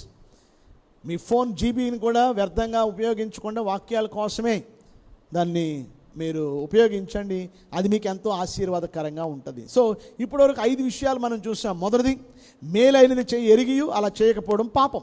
రెండోది, విశ్వాసం ఉంచాలి, విశ్వాసం ఉంచకపోవడం పాపం. మూడోది, ప్రార్థన చేయాలి, ప్రార్థన చేయకపోవడం ఇతరుల కొరకు పాపం. ఇతరులకి మేలు చేయాలి, ఇతరుల అవసరాలు చూడాలి, అలా చూడకపోవడం పాపం. ఐదోది, ప్రత్యేకంగా జీవించాలి, అలా జీవించకుండా లోకముతో మిళితమైపోయి లోక ఆచారాలతో మనం జీవిస్తే దట్ ఈస్ సిన్. ఆరోది మీరు గమనిస్తే దేవుని యొక్క వాక్యంలో చూడండి, దేవుని యొక్క వాక్యం ఏమని సెలవిస్తుందంటే, మలాకీ గ్రంథం 3వ అధ్యాయము 8వ వచనం, ఫాలింగ్ టు టైత్ అంటే దశమ భాగాన్ని చెల్లించకపోవడం కూడా పాపమే. చూడండి దేవుని యొక్క వాక్యం సెలవిస్తుంది. మలాకీ 3:8 బైబిల్లో తెరవండి, ఒకవేళ మీ బైబిల్లో లేకపోతే స్క్రీన్ మీద చూడండి. మలాకీ 3:8, మానవుడు దేవుని యొద్ద దొంగిలునా, అయితే మీరు నా యొద్ద దొంగిలితిరి. దేని విషయంలో మేము నీ యొద్ద దొంగిలితమని మీరు అందరూ, మరియు 10వ భాగమును ప్రతిష్ఠిత అర్పణలను ఇయ్యక దొంగిలితిరి. ఇంగ్లీష్లో ఏమనుందంటే ఎన్ఎల్టీ బైబిల్లో, న్యూ లివింగ్ ట్రాన్స్లేషన్లో, will a man rob God where we have robbed in tithes and offerings. ఎన్ఎల్టీలో ఏముందంటే, న్యూ లివింగ్ ట్రాన్స్లేషన్లో, should people cheat God yet you have cheated me. ఏమండి దేవుణ్ణి మనం చీట్ చేయొచ్చా, కానీ మీరు దేవుణ్ణి చీట్ చేస్తున్నారు అంటున్నాడు. చీట్ అంటే మనం దొంగిలిస్తున్నాం, మోసం చేస్తున్నాము. సో దేవునికి ఇవ్వాల్సిన భాగాన్ని, ఏమండి ప్రథమ ఫలాల్ని, దశమ భాగాల్ని, ఏమండి కానుకల్ని మనం దేవునికి ఇవ్వకపోవడము కూడా పాపమే. మీకు అర్థమవుతుందా మీకు? సో మనం గమనించాలి, తప్పక మనం దేవునికి మన భాగాలు కట్టేవారిగా ఉండాలి. ఒకటి గుర్తుపెట్టుకోండి, God doesn't need nothing from you. దేవునికి మన దగ్గర నుండి ఏది అవసరం లేదు. మీకు అర్థమైందా? ఎందుకంటే సమస్తం ఆయనదే, భూమి ఆయనది, ఆకాశం నాదన్నాడు. సో మన దగ్గర నుండి ఆయన ఏదో ఆశించి మనల్ని అడగట్లేదు. మరి ఎందుకు అడుగుతున్నాడు పాస్టర్ గారు? మరి ఎందుకు దేవునికి ఇవ్వాలి మనం? బైబిల్ సెలవిస్తుంది దేవునికి మనం ఎందుకు ఇవ్వాలి. ఒక మాటలో చెప్పాలంటే దేవునికి మనం 100% దేవునికి ఇవ్వాలి. 100% అంటే మీ జీతం 1000 రూపాయలు అనుకోండి, 1000 రూపాయలు దేవునికి ఇచ్చేయాలి. ఎందుకంటే సమస్తము ఆయనది. కానీ దేవుడు మనకి 10% దేవుడు ఇమ్మంటున్నాడు. అంటే 90% ఉంచుకోమన్నాడు, 10% దేవునికి ఇమ్మన్నాడు. అంటే దాని అర్థం ఏంటంటే 90% నీదని కాదు, ఆయనదే. కానీ ఆయనది ఎక్కువ శాతాన్ని నీకు ఇచ్చి అందులో నుంచి 10% మీరు దేవునికి ఇమ్మని అడుగుతున్నాడు. సో ఈరోజు మనం తప్పక దేవునికి ఇవ్వాలి. మీరు అనొచ్చు, అయ్యగారు ఈ కరోనా వైరస్ మరి పనులు లేవు అయ్యగారు, మరి మేమేం పనికి వెళ్ళలేదు అయ్యగారు, మరి మేము ఎక్కడి నుంచి ఇవ్వాలి? మీరు పనికి వెళ్ళలేనప్పుడు, మీరు ఏమి సంపాదించలేనప్పుడు మీరు దేవుడికి ఏమీ ఇవ్వవసరం లేదు. కానీ మీరు పనికి వెళ్ళారు, 10 రూపాయలు సంపాదించుకున్నారు, ఆ 10 రూపాయల్లో రూపాయి పక్కకు తీసి మన దేవునికి భాగాన్ని మనం కట్టాలి. ఎందుకు ఇలా చేయాలి? మీకు 4 కారణాల మీద చెప్తాను, రాసుకోండి. 1, అకౌంటబిలిటీ. మొదలు దేవుడికి ఎందుకు భాగాన్ని ఇవ్వాలంటే అకౌంటబిలిటీ. దేవునికి మనం లెక్క అప్పు చెప్పాలి. చూడండి, యేసు ప్రభు వారు 5 రొట్టెలు 2 చేపలు 5,000 మందికి పంచాడు. వెంటనే ఆ రొట్టెలు ఆయన చేతిలోకి రాగానే ఏం చేశాడండి యేసయ్య? వెంటనే పంచిపెట్టమని చెప్పలే, ముందు కన్నులు పైకెత్తి దేవునికి కృతజ్ఞతాస్తుతులు చెల్లించాడు. ఎప్పుడు కూడా మనకు వచ్చిన బట్టుబడి మన చేతిలోకి రాగానే మొట్టమొదటిగా మనం దేవుణ్ణి స్తుతించేవారిగా ఉండాలి, దేవుణ్ణి ఘనపరిచేవారిగా ఉండాలి. ఆమేన్. So first we have to glorify God. దేవుణ్ణి ఘనపరచాలి, మనం దేవుణ్ణి స్తుతించాలి. ప్రభువా, నా చేతులకి, నా కాళ్ళకి, నా రెక్కలకి, డొక్కలకి బలమిచ్చి పని చేసుకోవడానికి సహాయం చేశావు. ఈ ఉద్యోగాన్ని నీ దయ వలన నేను పొందుకున్నాను తండ్రి. ప్రభువా, పని చేయడానికి జ్ఞానం ఇచ్చావు తండ్రి. పనిపాట్లలో రాకపోకల్లో నువ్వు కాపాడేవయ్యా. అందును బట్టి నాయన నువ్వు ఇచ్చిన దాంట్లో కొంత భాగాన్ని ప్రభువా నువ్వు చెప్పినట్టుగా ఇస్తున్నాను అని కృతజ్ఞతతో దేవునికి ఇవ్వడం, అది అకౌంటబిలిటీ అంటారు దాన్ని. సో నీ అకౌంటబిలిటీని దేవుడు పరీక్షిస్తాడు. 2వది రాసుకోండి. 2వది డిసిప్లిన్. నువ్వు దేవుని భాగాన్ని కానీ కానుకలు కానీ క్రమముగా నువ్వు తీస్తున్నావంటే నువ్వు డిసిప్లిన్ పాటిస్తున్నావు. అంటే నీకు ఒక డిసిప్లిన్ లైఫ్ నీకు ఉంది. అంటే దాని అర్థం ఏంటంటే రాగానే తీసుకెళ్ళి వ్యర్థంగా ఖర్చు పెట్టేస్తున్నావంటే ఏమండి, ఆ అప్పులు తీర్చేస్తున్నావు, లేకపోతే వెళ్ళి ఆ బియ్యం కట్ట తెచ్చేస్తున్నావు, లేకపోతే వెళ్ళి పెట్రోల్ కొట్టించేస్తున్నావు. అంటే దాని అర్థం ఏంటంటే నీకు క్రమం లేదు, నీకు క్రమశిక్షణ లేదు, నీకు డిసిప్లిన్ లేదు. అలాంటి వారు దేవుని దృష్టిలో పిల్లలు అని రాయబడి ఉంది. మరి ఇంకా మీ పాలు తాగుతున్నారని అర్థం. అన్నం తినేవాళ్ళు, మెచ్యూర్ పీపుల్ ఎప్పుడు కూడా డిసిప్లిన్ కలిగి ఉంటారు, అకౌంటబుల్ కలిగి ఉంటారు. ఇది నాది కాదు, ఇది దేవునిది. ఎన్ని మనకు అవసరతలు ఉన్నా ఈ లేమిలో కూడా ఏమన్నా పేద విధవరాల పట్టడి పిండి కొంచెం నూనెలోనే మొదటి భాగం తీసిన కరువులోనే దేవుడు ఆమెను అద్భుత రీతిగా ఆమెను పోషించాడు దేవుడు. సో దేవుడికి ఇచ్చేది ఎప్పుడు నష్టం కాదండి, దేవుడికి ఇచ్చేది ఎప్పుడు లాస్ కాదు. ఈ లేమిలో కూడా, ఇలాంటి పరిస్థితుల్లో కూడా నువ్వు దేవుని భాగం విషయంలో కానీ కానుకల విషయంలో కానీ నువ్వు నమ్మకంగా ఉంటున్నావా? ఆ డిసిప్లిన్ నీకుందా? మన కొత్తూరులో కొంతమంది సంఘస్థులు ఏమండి, వారు చక్కగా ఆదివారం ఆ వాక్యాన్ని విని, ఈ టైంలో అయ్యగారు వాక్యం, కొంతమంది ఫోన్లో కూడా వాక్యం వినలేకపోతున్నారు. కానీ ఆ టైంలో కూడా కూర్చొని ఆరాధన చేసుకొని ప్రార్థన చేసుకొని ఏమండి దేవుడికి వందనాలు చెప్పి వారు ఇవ్వాల్సిన కానుక కూడా ఆ డబ్బుల్ని ఆ బైబిల్లో పెట్టుకుంటున్నారు. నేను మొన్న లాస్ట్ టైం నేను మళ్ళీ విజిటింగ్ వెళ్ళినప్పుడు వాళ్ళు అందులో నుంచి భాగాలు ఏ వారాలు, ఇప్పటికి 8 వారాలు, అందులో అంతా అయ్యగారు 8 వారాలు కానుకలు అయ్యగారు ఇవి, ఇదిగోండి ఈ నెల 10వ భాగం అయ్యగారు. మీకు అర్థమైందా? మీకు తప్పక మీరు అందరూ కూడా యథార్థంగా డిసిప్లిన్ లైఫ్ ఉండాలి. మనకు ఆరాధన జరిగినా జరగకపోయినా, లేమిలోనైనా దారిద్ర్యములోనైనా, మనకు ఉన్న దాంట్లో ఏమీ లేదా, ఏమీ అవసరంలా. కానీ మన దగ్గర ఉన్నప్పుడు, మన పనికి వెళ్ళినప్పుడు అందులో తప్పక మనం దేవునికి మనం ఇచ్చేవారిగా ఉండాలి. చాలామంది అంటారు, ఫేస్బుక్లో లైవ్లో కూడా వాక్యం వింటున్నారు, ఎవరికి ఇవ్వాలి 10వ భాగం? టీవీలో మాట్లాడే వాళ్ళకా? ఫేస్బుక్లో మీరు వాక్యం చెప్తున్నారు, మీకా ఇవ్వాలి? ఎవరికి ఇవ్వాలి? 10వ భాగం ఇవ్వాల్సింది స్థానిక సంఘానికి.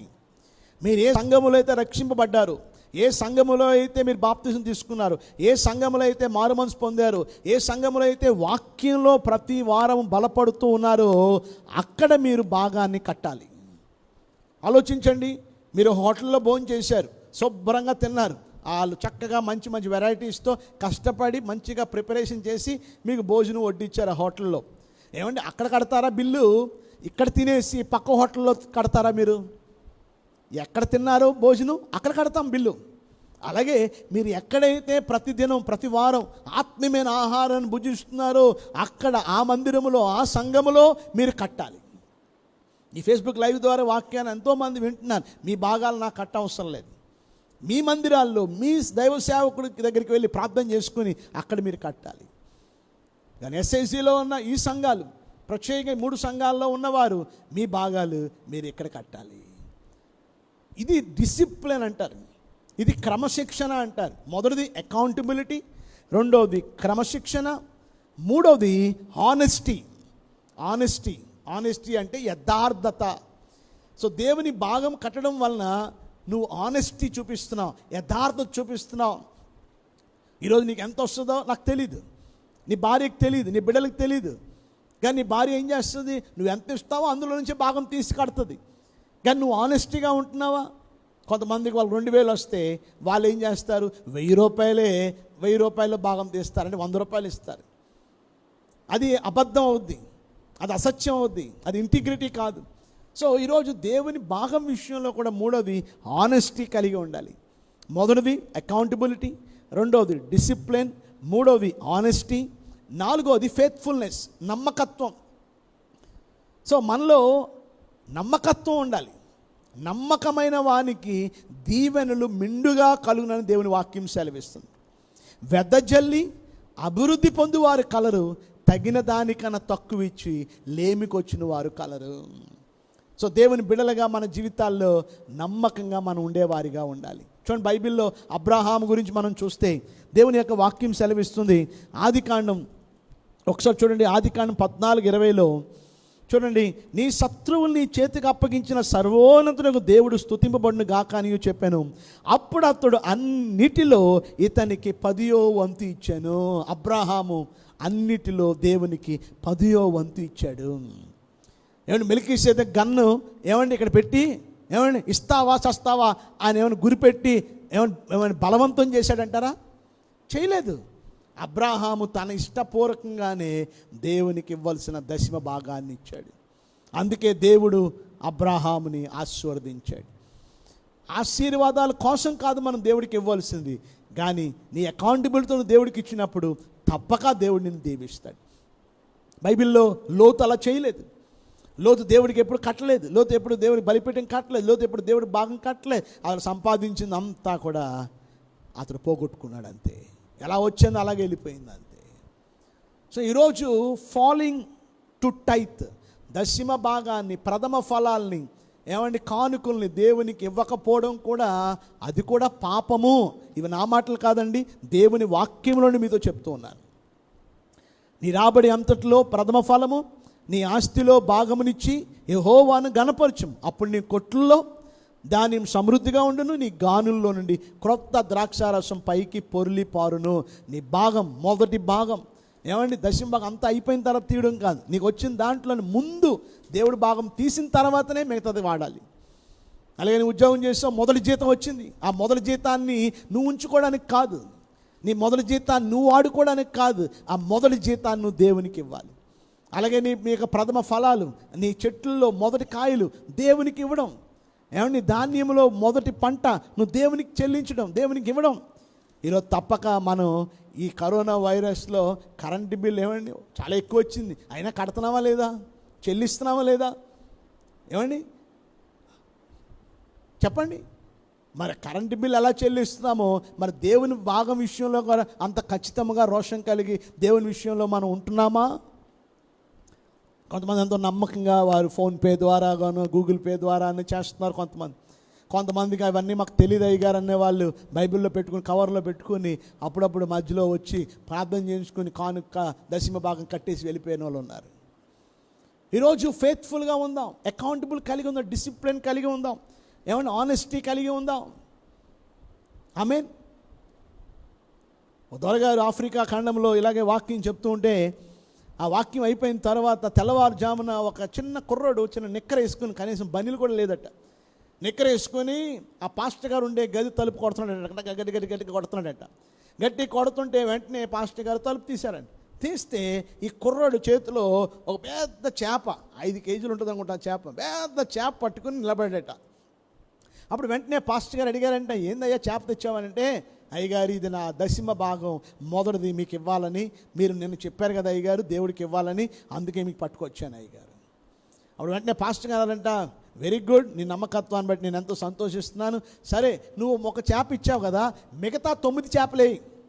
ఎందుకంటే 10 చేపల్లో ఒక చేప నువ్వు దేవుడికి ఇచ్చావంటావు కదా, మరి మిగతా 9 ఏవి అని అడిగితే అప్పుడు చెప్పాడంటే ఈ కుర్రాడు, ఆ 9 చేపలు నా కోసం చెరువులో వెయిట్ చేస్తున్నాయి సార్. ఎక్కడ ఉన్నాయంటే ఇంకా చెరువులో ఉన్నాయంట. పట్టలేదండి. మరి పట్టకుండా ఎలా ఇచ్చావు? నేను ఎప్పుడైతే దేవుడికి ఇస్తానో తప్పక నా కోసం దేవుడు వాటిని సిద్ధపరుస్తాడని నమ్మకంతో, విశ్వాసంతో ముందే తీసుకొచ్చి ఇచ్చాను. ఎంత గొప్ప విశ్వాసం అండి. ఆయన అనుకున్నట్టే ఆ మొదటిది ఇచ్చాడు, వెళ్ళి చెరువు దగ్గరికి వెళ్ళి ఆయన మళ్ళీ చేపలు పడుతుంటే అంతకన్నా ఎక్కువ, 9 కన్నా ఎక్కువ పడ్డాయంట. ఈరోజు నీ విశ్వాసం, నీ నమ్మకం, మనల్ని ఎవ్వరు చూడలేదులే, మనం ఇవ్వకపోయినా ఎవరు మనల్ని అడగరు, ఎవరు గనపెట్టుకుని ఇస్తావా సస్తావా అని ఎవరు అనరు. కానీ నీ అకౌంటబిలిటీ, నీ ఫెయిత్ఫుల్నెస్, నీ ఆనెస్టీ, నీ డిసిప్లిన్, దేవునికి లెక్క అప్పచెప్పే విషయంలో కానీ క్రమశిక్షణ, యథార్థత, నమ్మకత్వం, ఇది ఎంతో ప్రాముఖ్యమైంది అని మీరు గమనించాలి. సో దయచేసి గమనించండి, దేవునికి ఇవ్వాల్సిన భాగములు మనం ఇవ్వకుండా, ప్రథమ ఫలాలు దేవునికి ఇవ్వకుండా, కానుకలు దేవునికి ఇవ్వకుండా అవి మనం దొంగిలించడము కూడా ఏం చెప్పండి, పాపము. మీరు చేయాలా, దైవ సేవకుడుగా నేను చేయాలి, ప్రతి ఒక్కరూ చేయాలి. నా జీవితంలో కూడా, మా కుటుంబంలో కూడా కొన్నిసార్లు దేవుని భాగాన్ని దొంగిలించడం వల్ల కూడా దానికి ఎంతో నష్టాన్ని మా కుటుంబంలో కూడా మేము చూసాం.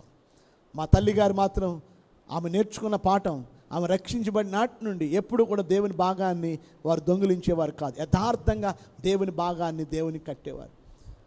ఈరోజు దేవుడు తప్పక అటువంటి ఆత్మీయమైన జీవితం, అటువంటి క్రమశిక్షణ కలిగి మనం ఉండాలని ప్రభు పేరట నేను మీకు మనవి చేస్తూ ఉన్నాను. సో ఈరోజు మీకు 6 విషయాలు మీతో చెప్పాను ఇప్పటి వరకు. మొదటిది, మేలైనది చెయ్యి ఎరిగియు, ఏమంటే అలాగే ఇతరులకి మనం చేయకపోవడం పాపం. రెండోది, విశ్వాసం లేకపోవడం పాపం. మూడోది, ఇతరుల కొరకు ప్రార్థన చేయకపోవడం పాపం. నాలుగోది, ఇతరులకి సహాయం చేయకపోవడం, స్వార్థభరితమైన జీవితం పాపము. ఐదోది, లోక మర్యాదల్ని, లోక పద్ధతుల్ని అనుసరించడం పాపం. ఆరోది, దేవునికి చెందవలసిన మహిమ అనగా ఆయనకి ఇవ్వవలసిన భాగములు, ప్రథమ ఫలాలు, కానుకలు ఇవ్వకపోవడము కూడా పాపమే అనే విషయాన్ని మీకు ఈరోజు తెలియపరిచాను. ఇంకా 4 ఉన్నాయి, అవి నేను మీకు సోమవారం చెప్తాను. కనుక మీరందరూ సిద్ధపడండి, ఇవన్నీ కూడా చక్కగా నోట్స్ రాసుకోండి, మీరెంతో ఆత్మీయంగా బలపడతారు. ప్రభు ఈ వాక్యాన్ని దీవించునుగాక. ఆమేన్, ఆమేన్. ఇప్పుడు ఒక పాట పాడుకుందాం. ఇందా పాడిన పాట కొంచెం సౌండ్ సరి రాలేదు. ఊహకు అందని ప్రేమ, యేసు ప్రేమ అనే పాటను పాడుకుందాం. మీ కానుకలు ఇప్పుడు మీరు చెల్లించవలసిన వారు మీరు చెల్లించవచ్చు. మరి ఒకవేళ ఫోన్పే కానీ గూగుల్ పే మీకు తెలియని వారు మీ బైబిల్లో, మీ కవర్స్లో అవి మీరు సిద్ధపరచుకోండి. ఓకేనండి. So let us be faithful. కనుక దేవుని విషయంలో మనం నమ్మకంగా ఉందాం. ఆ పేద విధవరాలు ఉన్న 2 కాసులు తనకున్నది అంతే, కానీ దేవునికి ఆమె ఇచ్చింది. యేసుప్రభు అమ్మ నువ్వు పేదరాలు కనుక ఉంచుకో అమ్మ, నీ దగ్గరే ఉంచుకో అమ్మ అని అనలేదు. ఆమెను దేవుడు ఘనపరిచాడు. ఈరోజు నన్ను ఘనపరచు వారిని నేను ఘనపరుస్తానని ప్రభు చెప్పాడు. So be faithful. నమ్మకంగా మీ కానుకలు మీ పిల్లల దగ్గర కూడా, వారికి కూడా మీ కానుకలు వారికి ఇవ్వండి. వారు కూడా వారి చేతులతో వారు కూడా దేవునికి ఇవ్వడం వారికి కూడా నేర్పండి. అందరము కలిసి దేవుని కానుకలు సమర్పించుకుంటూ ఈ పాట పాడుకుందాం. ఊహకు అందని ప్రేమ నా యేసు ప్రేమ, వెలకు అందని ప్రేమ నా యేసు ప్రేమ.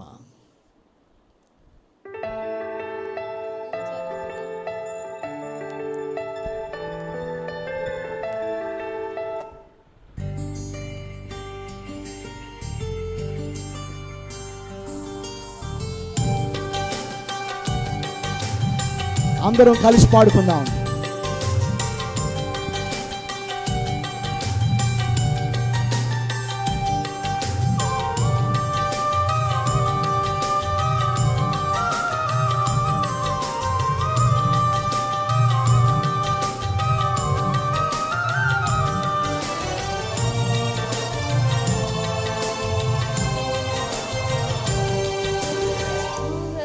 అందని ప్రేమ నా యేసు ప్రేమ, వెలకు అందని ప్రేమ నా యేసు ప్రేమ.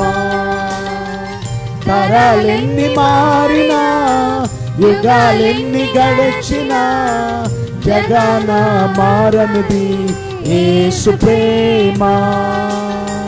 తరాలెన్ని మారినా, యుగాలెన్ని గడిచినా, జగన మారనిది యేసు ప్రేమ.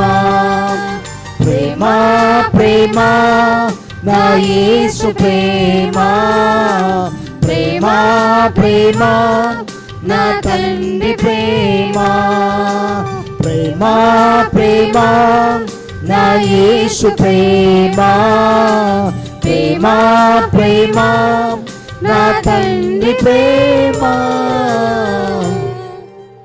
ఊహకు అందని ప్రేమ నా యేసు ప్రేమ, వెలకు అందని ప్రేమ నా యేసు ప్రేమ.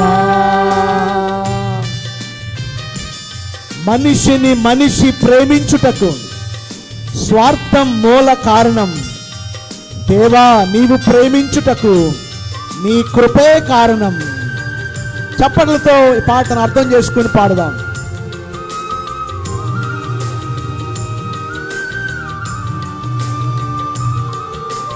మనిషిని మనిషి ప్రేమించుటకు స్వార్థం మూల కారణం. దేవా, నీవు ప్రేమించుటకు నీ కృపే కారణం. అందరూ మనిషిని మనిషి ప్రేమించుటకు స్వార్థం మూల కారణం. దేవా, నీవు ప్రేమించుటకు నీ కృపే కారణం.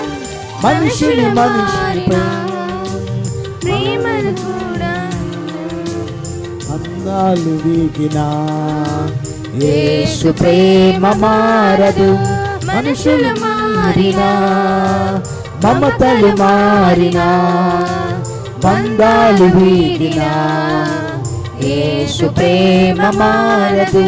ప్రేమ ప్రేమ నా యేసు ప్రేమ, ప్రేమ ప్రేమ నా తండ్రి ప్రేమ. ఊహకు అందని ప్రేమ నా యేసు ప్రేమ, వెలకు అందని ప్రేమ నా యేసు ప్రేమ. జీవితమంతా పోరాటం, ఏదో తెలియని ఆరాటం. నిత్యము ప్రేమకే వెతకటం, దొరకకపోతే సంకటం.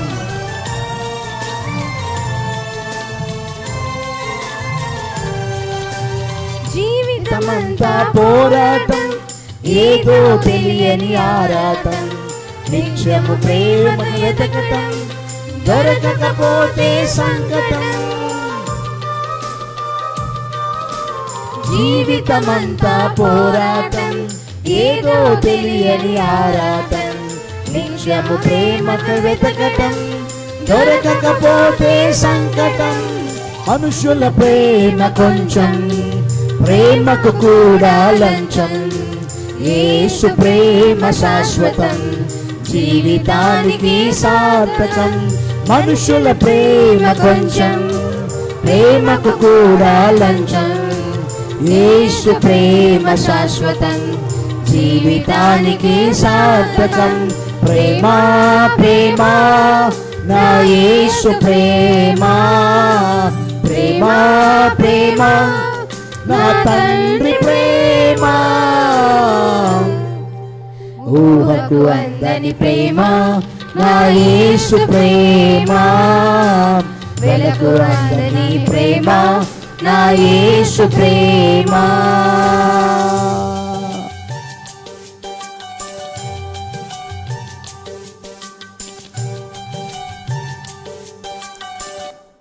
చక్కని పాట, ఊహకు అందని ప్రేమ నా యేసు ప్రేమ. ఈ పాట మీరు అందరూ నేర్చుకోవాలి. మరి ఈ పాట నా ఫ్రెండ్, నా స్నేహితుడు, గాస్పుల్ సింగర్ ఆకుమర్తి డానియల్ గారు కట్టిన పాట ఇది. చాలా అద్భుతమైన సింగర్ వారు, దేవుని చేత బలంగా వాడబడుతున్నారు. సో వారి కొరకు కూడా మీరు ప్రార్థన చేయండి. సో మనందరము కలిసి ఈ విధంగా పాటలు పాడుకుంటూ ఏమైనా దేవుని వాక్యాన్ని వింటూ ఈ లాక్డౌన్ టైంని వ్యర్థపరచకుండా మనం అందరము దేవుని వాక్యంలో మనం అభివృద్ధి చెందాలని, దయచేసి ఆదివారమే కాకుండా సోమవారం నుండి శనివారం వరకు వచ్చే లైవ్ ప్రోగ్రామ్స్ని మీరు వాచ్ చేయాలని, మీరు వాచ్ చేసినట్టు మాకు తెలియాలంటే మీరు టెక్స్ట్ చేయండి, కామెంట్స్ చేయండి. అలాగే ఇతరులకు కూడా ఈ మంచి వాక్యాల్ని షేర్ చేయండి.